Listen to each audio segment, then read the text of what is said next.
Alice Bailey was born in an upper-class family in the city of Manchester, England. The year was 1880.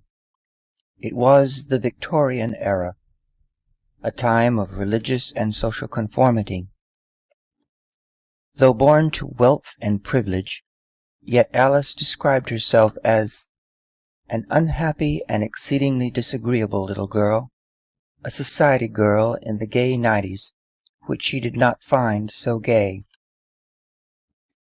She was deeply religious by nature, having been brought up in the Episcopal Church. She eventually became what she described as an evangelist of the Billy Sunday type and a social worker. Both of her parents died before she was 9 years old, and she was sent to live with her grandparents in Surrey, England, not far from London. When Alice was 15 years old, she was visiting her aunt in Scotland. It was there in the year 1895 that she relates the most unusual and pivotal event of her life. On June the 30th, 1895, I had an experience which has made that date for me one that I never forget and always keep. I had been for months in the throes of adolescent miseries.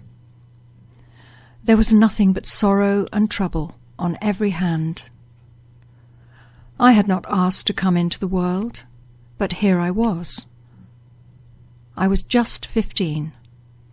Nobody loved me, and I knew I had a hateful disposition, and so was not surprised that life was difficult. There was no future ahead of me except marriage and the humdrum life of my caste and set. I hated everybody except 2 or 3 people. I had been taught the narrowest kind of Christianity. Unless people thought as I did, they could not be saved. I was torn between the beauties of ritual and the narrowness of dogma. I was in a complete fog. And then, at the height of my unhappiness, and in the very middle of my dilemma and questioning, one of the masters of the wisdom came to me.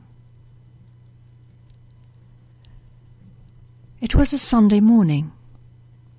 The previous Sunday, I'd heard a sermon which had aroused all my aspiration. This Sunday, for some reason, I had not gone to church. All the rest of the house party had gone, and there was no one in the house but myself and the servants. I was sitting in the drawing room, reading. The door opened, and in walked a tall man, dressed in European clothes, very well cut, I remember, but with a turban on his head.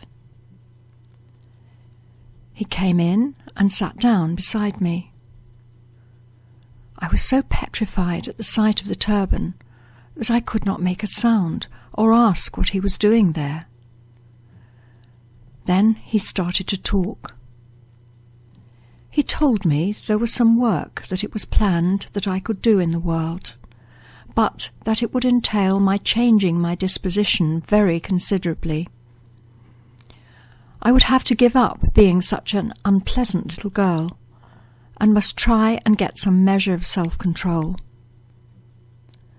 My future usefulness to him and to the world was dependent upon how I handled myself and the changes I could manage to make.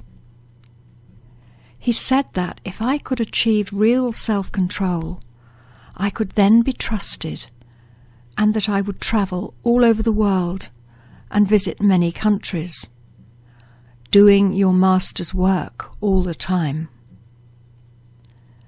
Those words have rung in my ear ever since. He emphasized that it all depended upon me and what I could do and should do immediately. He added that he would be in touch with me at intervals of several years apart. The interview was very brief. I said nothing, but simply listened whilst he talked quite emphatically. Having said what he had come to say, he got up and walked out, after pausing at the door for a minute to give me a look which to this day I remember very distinctly. I did not know what to make of it all. When I'd recovered from the shock, I was first very frightened and thought I was going insane or had been to sleep and dreaming. And then I reacted to a feeling of smug satisfaction. I felt that I was like Joan of Arc, at that time my heroine, and that, like her, I was seeing spiritual visions and was consequently set aside for a great work. What it was I could not imagine, but pictured myself as the dramatic and admired teacher of thousands. This reaction was succeeded by one in which the criticism he'd made of me became uppermost in my mind. I decided that maybe I was not in the class of Joan of Arc, but simply someone who could be nicer than I had been, and who could begin to control a rather violent temper. This I started to do. When she was 18, Alice went to a finishing school for girls in London. Shortly after that, she went to work in a soldiers' home in Belfast, Ireland. These were church-run homes that provided coffee shops, checkers, Bibles, and an opportunity for the women who ran them to practice their evangelism. In the early 1900s, the next phase of her life, Alice Bailey's evangelistic spirit caused her to leave Europe for India, where she continued her work there in the church-sponsored soldiers' homes. She loved being of service and traveled extensively in India, expressing her missionary zeal as she went. She wrote of this time, "My mornings would be given to Bible study, for I was taking an average of 15 meetings a week. We were feeding 500 or 600 men in each coffee shop every evening, and that meant much buying and selling.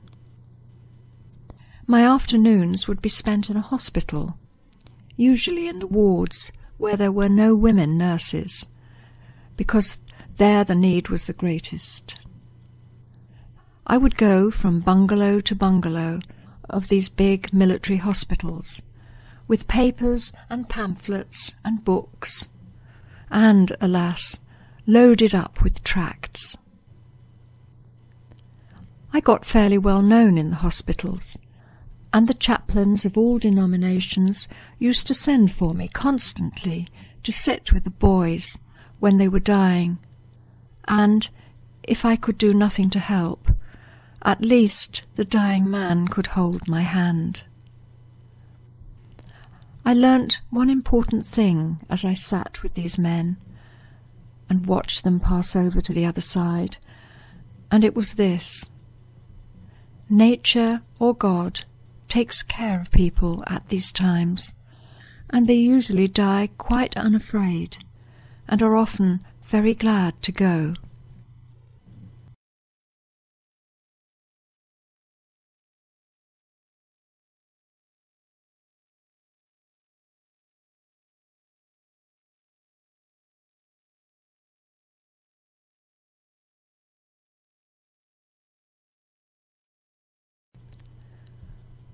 One hot night in Lucknow, I could not sleep.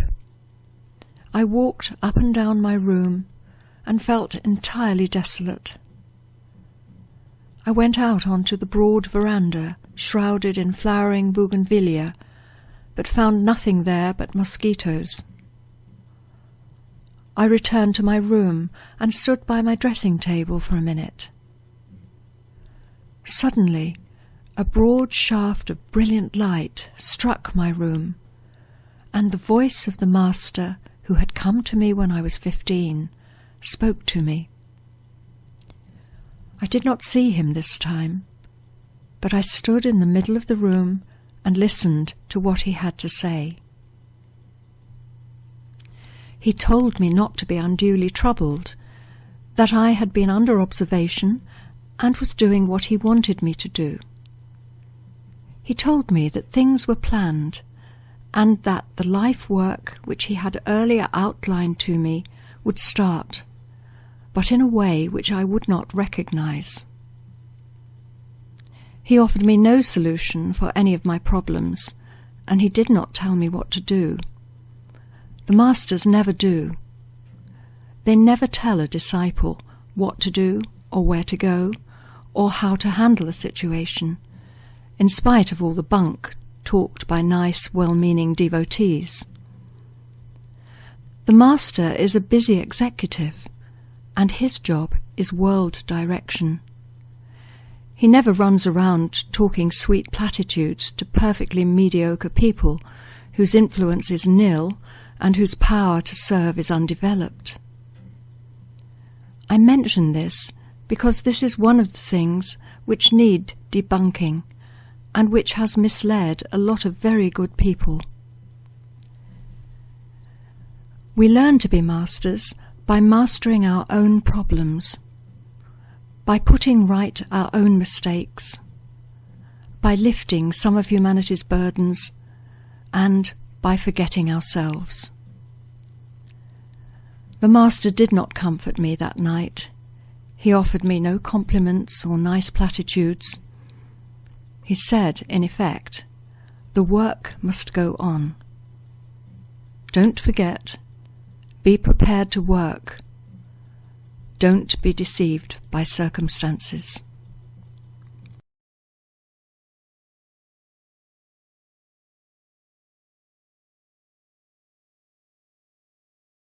Alice began a new phase of her life when she left India and got married.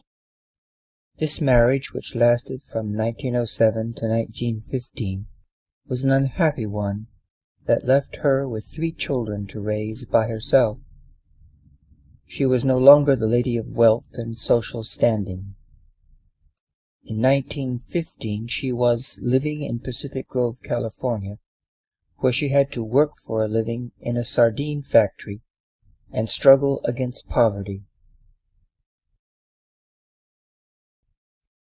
In Pacific Grove, Alice met 2 women who were the personal pupils of H.P. Blavatsky.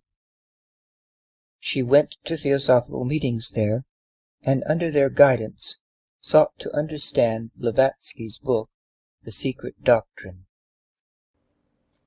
This study opened the door for Alice's mental awakening and her break with Orthodox religion. In 1917 she moved to Hollywood, California, where the Theosophical headquarters was located. There she continued exploring the metaphysics of Theosophy. Of this move, she wrote,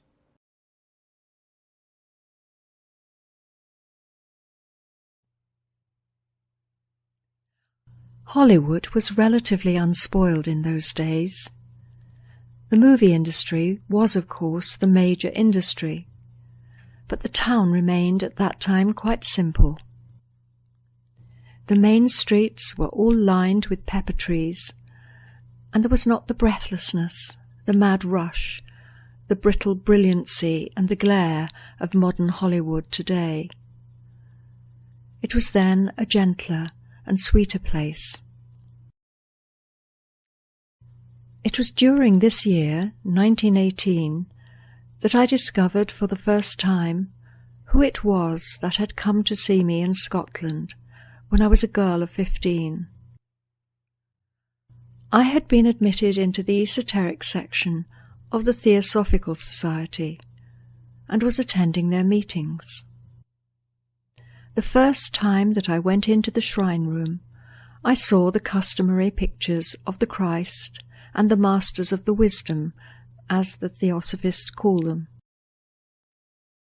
To my surprise, there, looking straight at me, was a picture of my visitor. There was no mistake.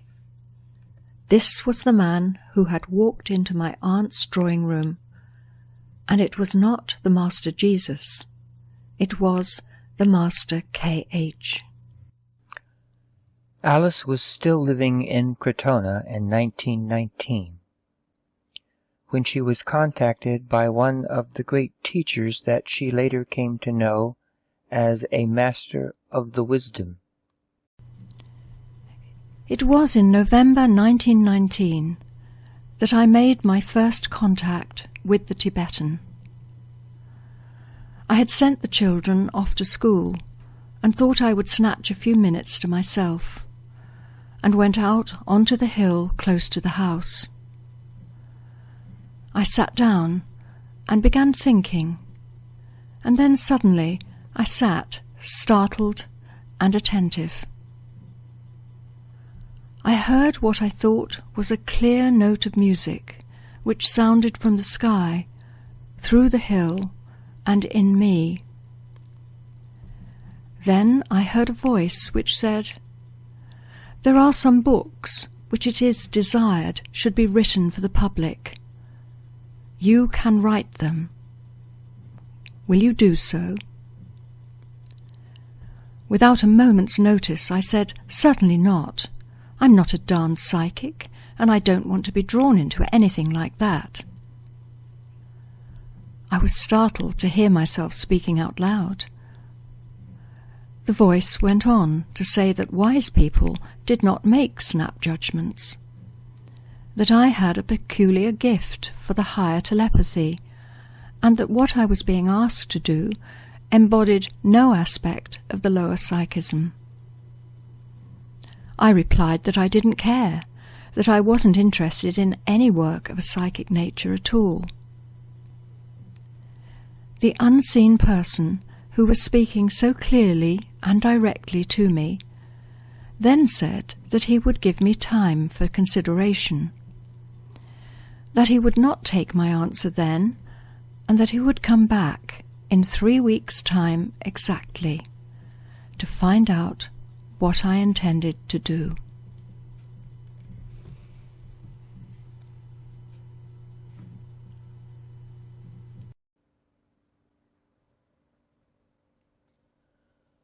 Following this reluctant beginning, Alice agreed to write as the new master teacher suggested. So she began a period of some 30 years' work, during which she published an encyclopedic-sized collection of books. In 1919, this Tibetan teacher communicated the first few chapters of the book Initiation, Human and Solar, and these were printed in the periodical The Theosophist. This new beginning was marked by another key event when, in 1919, Alice met her future husband, Foster Bailey. Foster became her dearest friend and ally in the work that lay ahead. By 1921, Alice and Foster, now married, were living in New York, and Alice found herself increasingly in the role of teacher and manager of an ever-growing, eventually worldwide organization. This evolved into many public presentations, a publishing company, a correspondence school, lending libraries, and activities associated with meditation, service, and the promotion of goodwill on a global scale. Alice's work included more travel for her and Foster, one notable example being her work with Olga Kaptein in Ascona, Switzerland.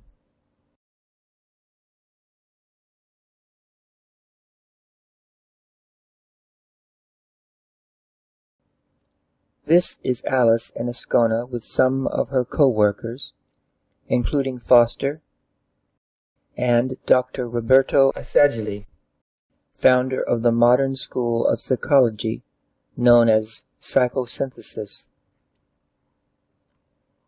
This is Alice's collaborator, Olga, at Ascona with Carl Jung. At Ascona, Alice also met Violet Tweeddale, author of The Cosmic Christ. Also present was Alice's friend and collaborator, the Grand Duke Alexander, who was the brother-in-law of the Tsar of Russia. Alexander was the author of the book, The Religion of Love. Alice and the Duke were spiritually very close, and Alice recounts a paranormal experience in which Alexander visited her at the time of his death. Today, Alice's books continue to exert a worldwide influence and have shaped the direction of what has come to be called the New Age. The foundation that she and Foster established, the Lucius Trust, currently operates out of offices in 3 cities: New York, London, and Geneva, Switzerland.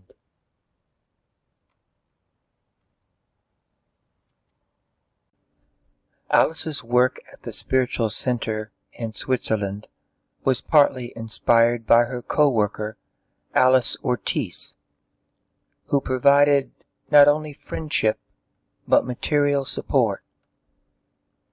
Alice Ortiz was a poet as well as a writer on spiritual subjects. In 1922, Alice and Foster published The First Beacon, a quarterly periodical of esoteric philosophy that has continued down to the present day. Among the early contributors to the Beacon was Dr. Roberto Assagioli, founder of psychosynthesis. Also Alice's friend and co-worker, Vera Stanley Alder, painter and author of numerous books on the ancient wisdom. Alice Bailey considered her writings to be in continuity with the Theosophy of H.P. Blavatsky. The early editions of the Beacon included reprints of the writings of many noted Theosophists, including H.P. Blavatsky, Colonel Alcott, and William Q. Judge. In this connection, it might be noted that Alice referred to her book, A Treatise on Cosmic Fire, as the psychological key to Blavatsky's work, The Secret Doctrine. We will pass now from review of the life and work of Alice Bailey in general to a brief outline of her thought and writings, keeping in mind that the writing was largely not her own, but a transmission of the teaching of her master. The spirituality that was the focus of her writings can be defined in conventional terms as a synthesis of many subjects, including psychology, philosophy, cosmology, religion, spiritual anatomy, and human relations. In many ways, it was the work of Alice Bailey that defined and shaped the spiritual significance of the phrase New Age. That said, it should be noted that the phrase New Age has taken on popular, one should say illusory or glamorous meanings in the minds of many. The popular understanding of the phrase is superficial and in many cases outside of or even contrary to Bailey's thought.